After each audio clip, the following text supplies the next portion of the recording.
Oh, bakit di inimbestigahan yung mga opisyal ng gobyerno, sabi niya ni Eli San Fernando. Ito, panoorin natin to si Eli San Fernando. Matatauhan kayo sa sinasabi nito.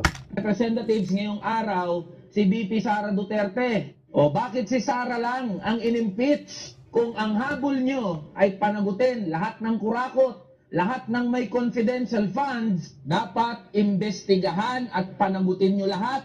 Umpisahan nyo sa Office of the President na may pinakamalaking confidential funds. Isunod nyo yung Kongreso, yung Senado, at lahat ng mga ahensya ng gobyerno na gumagamit ng confidential funds. Imbestigahan nyo rin yung pananarantado sa 2025 national budget, yung pag-zero sa budget ng PhilHealth, yung paglalagay ng bilyong-bilyong pondo sa AKAP, yung daang bilyong piso na nilagay sa DPWH infrastructure projects, lalo na yung mga flood control projects na yan. At yan ay dapat imbestigahan at panagutin kung seryoso talaga kayo diyan sa usapin ng pagsugpo sa korupsyon. Huwag kayong mamili, pati sarili nyo, imbestigahan nyo. Tama yun. Matanong ko nga kayo mga congressman kayo at saka mga politiko, bakit ba apurang-apura kayo sa impeachment?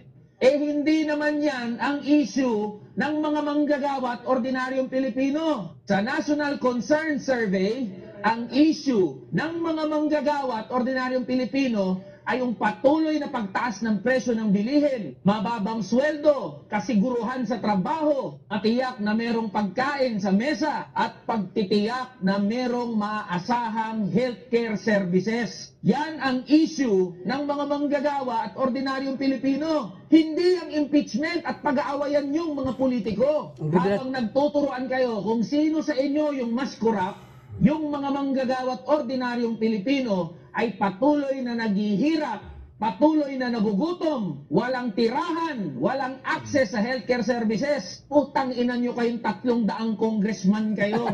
Taong bayan, mga manggagawa ang nagpapalamon at gumagastos dyan sa pag-aawayan ninyo. Kaya kung impeachment lang din ang pag-uusapan, puta, i-impeach natin lahat. Lahat kayo pare-parehas na mga kurakot. Alam mo, ano to, tama sinasabi nito. Tama sinasabi niya. Di ba? Habang kayo nagtuturoan dyan kung sino kurakot, biruin mo, ang naturo lahat nilang kurakot si Sara. So, ibig sabihin, hindi kayo kurakot. So, ibig sabihin, wala palang kurakot sa Pilipinas. Kung walang kurakot sa Pilipinas, bakit mahirap ang mga Pilipino? Bakit walang trabaho? Bakit mahirap yung bansa natin? So, ibig sabihin, perfect pala. Mali pala yung naglagay sa Pilipinas na pangalawa na tayo, panglima. Pangilan ba tayo sa pinaka-corrupt sa bansa? So, mali pala yon. Mali yon. Kayo na naman tama. Ano yun? Si Sara lang pala ang corrupt? Wow, ang galing. Si Sara lang pala ang corrupt. Imbestigahan. Habang busy kayo sa nagtuturuan kayo kung sino korupsyon, yung mga manggagawa, ano na? Sabi ni Eli San Fernando, ikaw manggagawa ka rin, nakikinig ka, tatrabaho ka. Hindi ka ba kontento sa sahod mo? Eh dapat yung sahod mga 42,000 eh. Mga 40,000 ang sahod eh. Para hindi magipit ang Pilipinas eh. Di ba? Kakaiba.